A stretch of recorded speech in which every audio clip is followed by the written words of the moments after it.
ഇനി നമുക്ക് പഠിക്കാനുള്ളത് ഈ വിശുദ്ധമായ ദുൽഹിജ്ജ മാസത്തിന്റെ ആദ്യത്തെ 10 ദിവസങ്ങൾ. ഈ ആദ്യത്തെ 10 ദിവസങ്ങളിൽ എന്തൊക്കെ അമലുകളാണ് നമ്മൾ ഏറ്റവും കൂടുതൽ ചെയ്യേണ്ടത്? ഇൻഷാ അല്ലാഹ് ആദ്യമായി നമ്മൾ പഠിക്കാൻ പോകുന്ന കാര്യം ഒന്ന് തഅലീമാണ്. ആദ്യമായി നമ്മൾ ഈ മാസത്തിൽ ഒന്നാമതായി ചെയ്യേണ്ടത് തഅലീമാണ്. അതായത് ഈ മാസത്തോടൊരു ബഹുമാനം ഉണ്ടാവണം. ഇനി വരുന്ന ദിവസത്തോടൊരു ആദരവ് ഉണ്ടാവണം. നമ്മുടെ നാട്ടിൽ നമുക്ക് ഉദ്ഹിയ്യത്തുമായി ബന്ധപ്പെട്ട കർമ്മങ്ങളൊക്കെയാണ് ബലിപെരുന്നാളാണ്. പക്ഷേ പ്രധാനപ്പെട്ട അമൽ ലോകത്തിന്റെ വിവിധ സ്ഥലങ്ങളിൽ നിന്നും ഏകദേശം 10-25ഓളം വരുന്ന ലക്ഷം ഹാജിമാർ ഒരുമിച്ച് കൂടി വിശുദ്ധമായ ഹജ്ജിന്റെ കർമ്മങ്ങളൊക്കെ തുടങ്ങാൻ അത് കാത്തിരിക്കുന്ന ദിവസങ്ങളാണ്. ലോകം മുഴുവനും, ലോകത്തിലെ കോടാനുകോടി മലായിക്കത്തുകൾ, ലോകത്തിലെ കോടാനുകോടി നല്ലവരായ ജിന്നുകൾ അവരൊക്കെ കാത്തിരിക്കുന്നു, ലോക മുഅ്മിനീങ്ങൾ കാത്തിരിക്കുന്നു ഹജ്ജിന്റെ ആ സുന്ദരമായ ദിവസങ്ങൾക്ക് വരാൻ.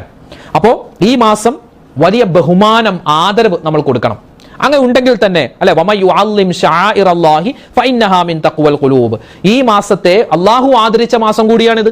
അല്ലാഹു ആദരിച്ച ബഹുമാനിച്ച മാസം കൂടിയായതുകൊണ്ട് ഈ മാസത്തെ ബഹുമാനിക്കുക, ആദരിക്കുക. എങ്ങനെ ബഹുമാനിക്കണം?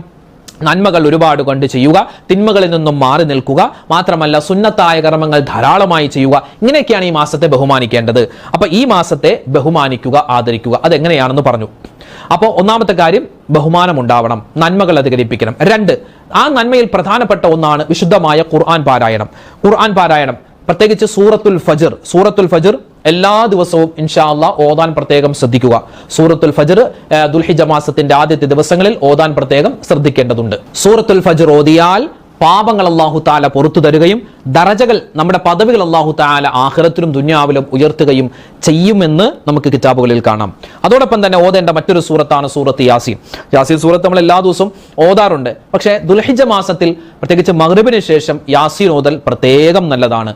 അതോടൊപ്പം തന്നെ നമ്മൾ പ്രത്യേകം മനസ്സിൽ കരുതി ഓതേണ്ട ഒരു സൂറത്താണ് ദുൽഹിജ്ജ മാസത്തിന്റെ ആദ്യത്തെ 10 ദിവസത്തിൽ ഓരോ ദിവസവും 200 പ്രാവശ്യം സൂറത്തുൽ ഇഖ്ലാസ് ഓതിക്കഴിഞ്ഞാൽ ദാരിദ്ര്യം, കടം, സിഹർ, രോഗങ്ങൾ, പാപങ്ങൾ, നിഫാഖ് എല്ലാത്തിനെ തൊട്ടുള്ള കാവൽ അല്ലാഹു തആല തരുമെന്ന് മഹാന്മാരെ പഠിപ്പിക്കുന്നു. അപ്പൊ സൂറത്തുൽ ഇഖ്ലാസ്, ഖുൽ ഹുവല്ലാഹു അഹദ് സൂറത്ത് നമ്മളൊക്കെ സ്ഥിരമായി ഓതുന്നതാണ്. ഇനിയുള്ള സുന്നത്ത് നിസ്കാരങ്ങളിലൊക്കെ പരമാവധി സൂറത്തുൽ ഇഖ്ലാസ് ഓതിയാൽ ഒരുപാട് ഗുണങ്ങൾ നമുക്ക് കിട്ടാനുണ്ട്. അതോടൊപ്പം തന്നെ ഓതേണ്ട മറ്റൊരു സൂറത്താണ് സൂറത്തുൽ ഹജ്ജ്. അല്ലാഹുവെ പടച്ചവനെ, ഞാൻ ഈ സൂറത്തുൽ ഹജ്ജ് ഓതുന്നതിന്റെ പ്രതിഫലം കൊണ്ട്, മഹത്വം കൊണ്ട് അടുത്ത വർഷം എനിക്കും ഹജ്ജിന് പോകാനുള്ള അവസരം തരണേ അല്ലാഹ് എന്നൊക്കെ മനസ്സിൽ കരുതി ഓതിയാൽ അതിനും പുണ്യം കിട്ടുമെന്ന് മഹാന്മാര് പഠിപ്പിക്കുന്നു. 3-ാമത്തെ കാര്യം ദിക്ർ ഔറാദുകൾ അധികരിപ്പിക്കുക. അതിൽപ്പെട്ട ഒരുപാട് ദിക്റുകൾ പറയുന്നുണ്ട്. സുബ്ഹാനല്ലാഹി വൽഹംദുലില്ലാഹി വലാ ഇലാഹ ഇല്ലല്ലാഹു വല്ലാഹു അക്ബർ. അതുപോലെ വലാ ഹൗല വലാ ഖുവത ഇല്ലാ ബില്ലാഹിൽ അലിയിൽ അദീം, ലാ ഇലാഹ ഇല്ലല്ലാഹു വഹ്ദഹു ലാ ശരീക ലഹു ലഹുൽ മുൽക്കു വലഹുൽ ഹംദു വഹുവ അലാ കുല്ലി ഷൈഇൻ ഖദീർ. ഇങ്ങനെ എത്രയോ ദിക്റുകളുണ്ട്. അറിയാവുന്ന ദിക്റുകളൊക്കെ നമ്മൾ പറയാൻ പ്രത്യേകം ശ്രദ്ധിക്കുക. 4-ാമത്തെ കാര്യം നോമ്പിന്റെ കാര്യമാണ്. അൽഹംദുലില്ലാഹ് വിശുദ്ധമായ ദുൽഹിജ്ജ മാസത്തിന്റെ 1 മുതൽ 9 വരെയുള്ള 10 വരെ 10-ാമത്തെ ദിവസമാണുള്ള പെരുന്നാൾ. അപ്പൊ ദുൽഹിജ്ജ 1 മുതൽ 9 വരെ നമ്മൾ എന്ത് ചെയ്യുക? പറ്റുന്നത് പോലെ നോമ്പുകാരായിരിക്കാൻ പ്രത്യേകം ശ്രദ്ധിക്കുക. അതിന്റെ ഇടയിൽ തിങ്കളാഴ്ചയും വ്യാഴാഴ്ചയൊക്കെ വരികയാണെങ്കിൽ തിങ്കളാഴ്ചത്തെ നോമ്പിന്റെയോ വ്യാഴാഴ്ചത്തെ നോമ്പിന്റെ നിയ്യത്ത് വെച്ചാൽ അതിന്റെ പ്രതിഫലം കൂടി കിട്ടും. സാധാരണ ഈ സുന്നത്തായ നോമ്പിന്റെ ഒക്കെ നിയ്യത്ത് വെക്കുമ്പോൾ തലേ രാത്രി തന്നെ നിയ്യത്ത് വെക്കാൻ പ്രത്യേകം ശ്രദ്ധിക്കുക, മറന്നു പോകണ്ട.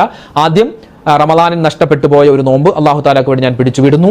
അതോടൊപ്പം തന്നെ ദുൽഹിജ്ജ മാസത്തിൽ നിന്നുള്ള സുന്നത്തായ ഒരു നോമ്പ് അല്ലാഹു തആലക്ക് വേണ്ടി അനുഷ്ഠിക്കുന്നു. ഇനിയിപ്പോൾ തിങ്കളാഴ്ചയാണോ അല്ലെങ്കിൽ വ്യാഴാഴ്ചയാണെങ്കിൽ വ്യാഴാഴ്ച ദിവസത്തിലെ സുന്നത്തായ നോമ്പ്, അല്ലെങ്കിൽ തിങ്കളാഴ്ച ദിവസത്തിലെ സുന്നത്തായ നോമ്പ് എന്നുകൂടി നമുക്ക് കരുതാൻ പറ്റുന്നതാണ്. നബി സല്ലല്ലാഹു അലൈഹി വസല്ലമ തങ്ങൾ പ്രത്യേകമായി നോമ്പ് അനുഷ്ഠിച്ചിരുന്നു. പ്രത്യേകിച്ച് ദുൽഹിജ്ജ 9-ന്റെ അന്ന്. ദുൽഹിജ്ജ 9 എന്ന് പറഞ്ഞാൽ അറഫ ദിവസമാണ്. ഹാജിമാർക്ക് നോമ്പ് സുന്നത്തില്ല. ബാക്കിയുള്ളവരൊക്കെ പ്രത്യേകമായി നോമ്പെടുക്കൽ പ്രത്യേകം നല്ലതാണ്. യുകഫിറു സനത്തൽ മാദിയ വൽ ബാഖിയ, കഴിഞ്ഞുപോയതും വരാനിരിക്കുന്നതുമായ ഓരോ വർഷത്തിലെ പാപങ്ങൾ അല്ലാഹു തആല പുറത്തു തരുമെന്നൊക്കെയാണ് ഈ നോമ്പിന്റെ പ്രതിഫലമായിട്ട്, അറഫ നോമ്പിന്റെ പ്രതിഫലമായിട്ട് നമുക്ക് കാണാൻ പറ്റുക. അതല്ലാതെ ഈ ദുൽഹിജ്ജ മാസത്തിന്റെ ആദ്യത്തെ ദിവസങ്ങളിലൊക്കെ പറ്റും പോലെ നോമ്പ് പിടിച്ചാൽ ഒരുപാട് ഗുണങ്ങൾ നമുക്ക് വരാനുണ്ട്.